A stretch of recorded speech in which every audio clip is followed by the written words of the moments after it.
The human factor is important. People won't keep silent forever. But of the handful of witnesses who eventually talked about what they saw here at the second crash site, most are dead now, victims of illness or old age. We can only take note of who they were, how different they were, and yet how they all describe seeing the same things. An aircraft apparently not made on Earth, and creatures who looked as if they had not been born on this planet. Once the military found the second crash site, they moved fast. From the plane, in which he was a passenger, Mac Brazel helped guide the troops on the ground who were closing in.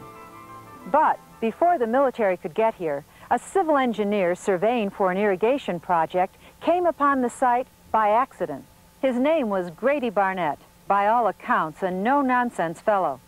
Barnett's close friend, Vern Maltais, remembers Barney telling him about finding the bodies and how he described them.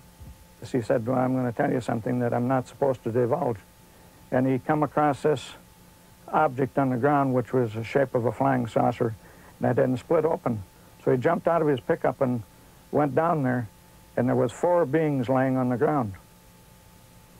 And they were in a sort of a silver-colored suit, and they were about 3 to 4 feet high. And the suits were rather tight-fitting, and they had covering, except there was no covering on the head or none on the hands. And the shape of the heads of the beings on the ground were hairless with a sort of a pear-shaped head. And the hands were exposed. And they had just barely arrived, and there was an archaeology team that had just come up there about the same, just a little bit after Barney. Then the military come in and surrounded the area, and they called all those people that were there from the archaeology team and Mr. Barnett, and they briefed them that this was not to be divulged to anybody, that they were not to say one word about it and forget they'd ever seen anything. Barnett said he was standing beside the bodies, close enough to touch them, when the group of archaeologists and students arrived. If the story is true, then here is an excellent group of qualified witnesses in possession of material evidence. In other words, here was proof. But what happened? In no time, the military took charge. They covered the bodies. They herded the archaeologists, the students, and the engineer off to one side and made them face in the opposite direction. This was a matter of national security. They were not to talk about it. If any of them did, the government would hear about it, and the government would know how to find them. Soldiers escorted them away from the site and into obscurity. Grady Barnett did tell his boss about the bodies, but the response was ridicule and a common barnyard expletive. After that, Barnett kept most of the details to himself, speaking only to family members and his close friend, Vern Maltais. Barnett died in 1969. The archaeologists and the students dropped out of sight, presumably returning to a large northeastern university. For years, no one knew where to find them. Then in 1975, a woman suffering from cancer made a deathbed statement to a nurse at St. Petersburg Community Hospital in Florida. When I was a nurse on a terminally ill floor, we had a patient who was admitted, and one day I went in to bathe this patient, and she was more alert than she usually was. She was very suspicious acting. She asked me if I could draw the curtain. She wanted to know if there was another patient in the other bed, and I said no, which I was a little surprised because she wasn't so alert. In fact, most things that she did was call out one particular name. So she proceeded to talk to me, and she said there's something that she needs to talk to someone about, that she needed to tell them something. She said, I've held it in a long time. And then she said that a lot of years ago she was out with a bunch of people, and they were, she said, rock hunting. And she kept saying, I wasn't supposed to be there, but I went. And she goes, and then she said, I wish I hadn't. And she said they were out and they were walking around, and they came upon a hill and they went over the hill. And she said then they saw a large shiny object. And she said it was very large, and they wanted to see more, so they started walking toward it. She said that when they got there, that there was a large round object and it was sitting on the ground, and she said, and then on the ground was some, she goes, blankets or something, and she said that one of the guys from the expedition, one of the men, walked over and they pulled back the covers, and she said there were little people. She couldn't believe it. There were actually little people. She said they had very large heads and very big eyes, and she said they had some kind of shiny material on. And I can't remember if she said what color. I thought she said blue, but I really can't remember at this point. But she said it was so shiny, it was almost like it was fluid-like. And she said, and then she became very upset, and she goes, but you mustn't tell anybody. She goes, never tell anybody. And at this point, she would just keep looking around the room. She was very paranoid acting, and she said, because they can always find you. And I said to her, I said, who can always find you? She goes, the government can always find you. I'm just going to ask you some questions just to get you started. Oh. Okay. Vern, tell me about your relationship with Barney Barnett. How did you know Barney? I first met Mr. Barnett. I was with the 333rd Bomb Group in Dalhart, Texas. At that time, Mr. Barnett was living in Mosquera, New Mexico. I met him in late 1943. I was on a bond drive for the squadron commander of Dalhart, Texas. So you both were in the service together? Oh, we were not in the service together. He was a civilian working with as a civil engineer in the state of New Mexico. And what kind of relationship did the two of you have? Well, Barney didn't have any children. He'd raised a niece. He sort of took me under his thumb. And during the visits, he treated me just about like a son. So, pretty close relationship. Real close relationship. I understand around 1950 he told you a story about something that had happened sometime previous. Can you relate that story to us? Yes. Mr. Barnett told me that when he was coming back on one of his field trips, he'd run onto a flying saucer that had burst open, and there were 4 beings on the ground. And that he was surveying the site, and about that time an archeological group from the University of Pennsylvania come on the site. There were about 4 or 5 people with this group. As they were just starting to look things over fairly closely, the military moved in and gave them a briefing to not say anything about it and to keep quiet, and that it was in the national interest that they get out of there. What was his feeling about what it was that he had experienced? He had no qualms about what it was. He said the vehicle from outer space wasn't any question. The beings on there were not exactly like human beings. Similar, but not exactly. How did he describe them? He described them being about 3.5 to 4 feet tall, very slim in stature, and with their heads were hairless, with no eyebrows, no eyelashes, no hair, and sort of a pear-shaped head with the top of the head being smaller, or larger, I mean. Any other characteristics about their appearance? Only one thing that he mentioned is the hands were not covered. They had 4 fingers. How were they dressed? They were dressed in some type of a tight-fitting suit. It looked like sort of a metallic, but not metal and not nylon. And it fit to the body very closely tight. They were not wearing any headpiece at all. And I don't recall that he said anything about what they had on their feet. Were all of these beings dead when he found them? They were all dead in only a short distance from the craft. The craft had burst open, and he said that they hadn't seen anybody inside, but they really hadn't had a chance to look. These were all outside the craft, and quite close to the craft, within not too many feet from the object. How did he describe the craft? Typical flying saucer. Disc-shaped? Disc-shaped, and a pretty good size, not small. It was a craft that probably could have carried quite a few beings. It wasn't one of the little small discs that's reported in some place. It's probably 100 feet. Big. Really?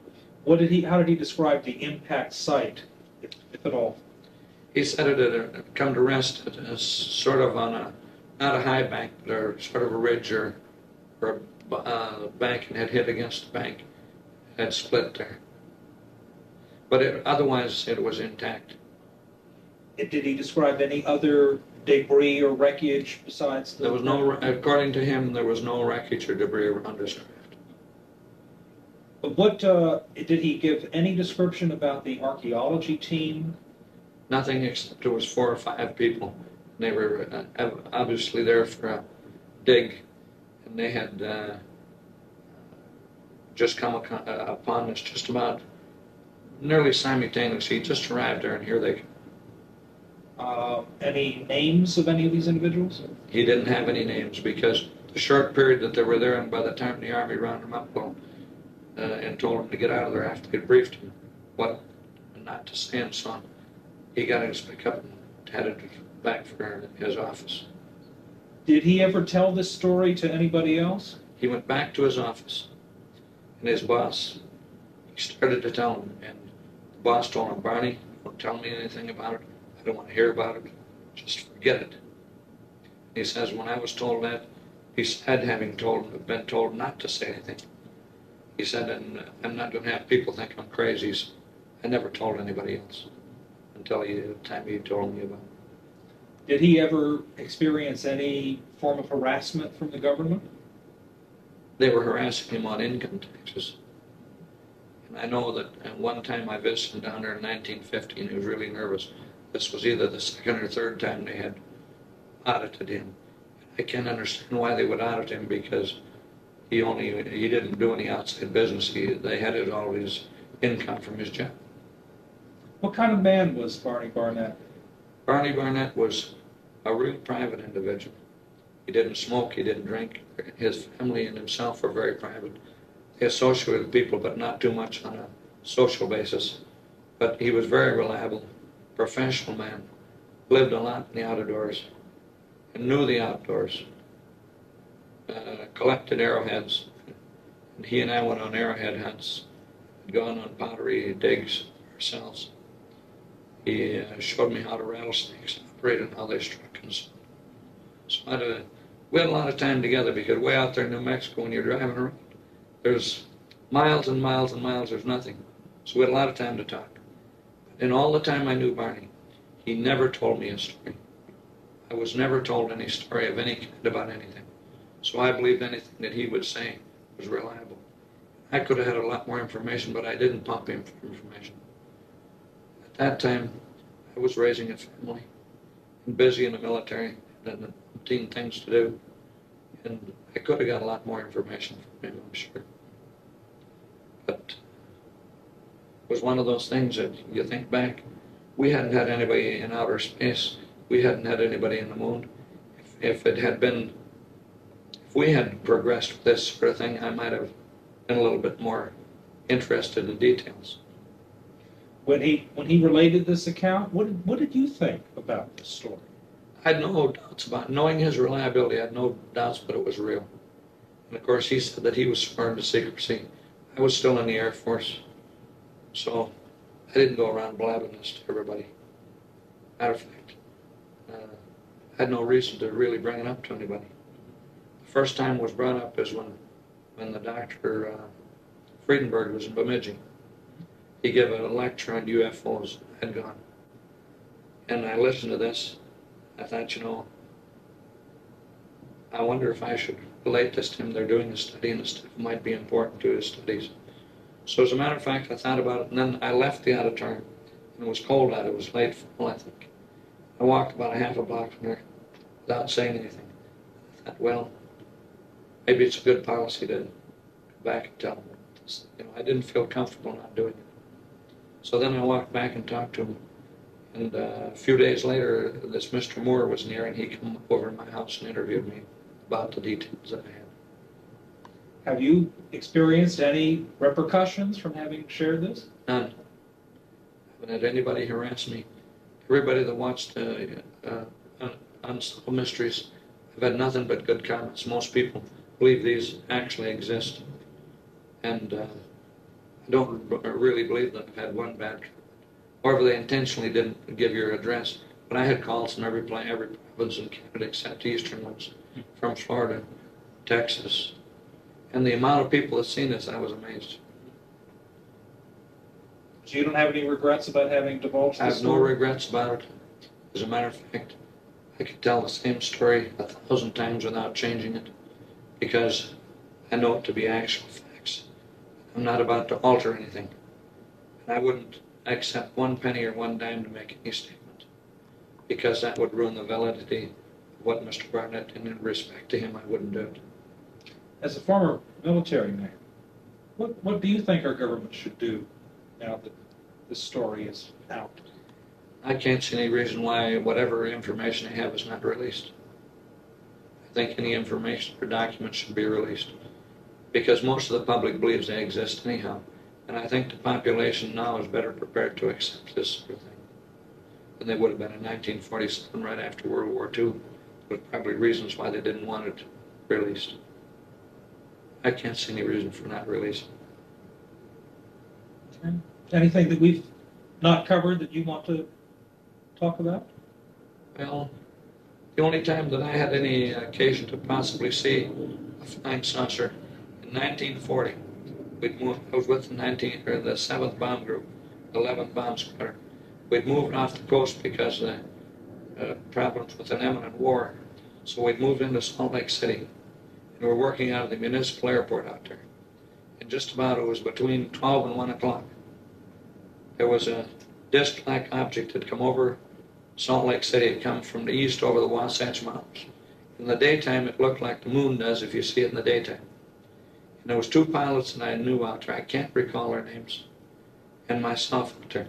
And we run for B-17. And we immediately started, didn't run the proper checks in other rooms. Taxied right out to the runway and took off. And we chased this. I mean, there was no hope. It was just distances. And it could not possibly have been another airplane or balloon, because the B-17 was about as fast a thing as there was on the market at that time. It come over from the east, right directly over the airfield, and then it went west. And when we took off, then it just about went at a real steep angle going to the northwest, went up. It kept getting smaller and smaller until it was just like a little dot up there. Nothing that I know of could possibly climb that fast. This was what year? 1940. And because I went overseas in 1941. I was in Hawaii on 1st December 1940. I was quite familiar with airplanes. I'd always had an interest in aviation, and I went into the Air Corps. So I have an idea what they would do and could recognize the difference between something like that. Thank you very much. I appreciate all your time. Well, I hope it works out good, but that's basically what they were pretty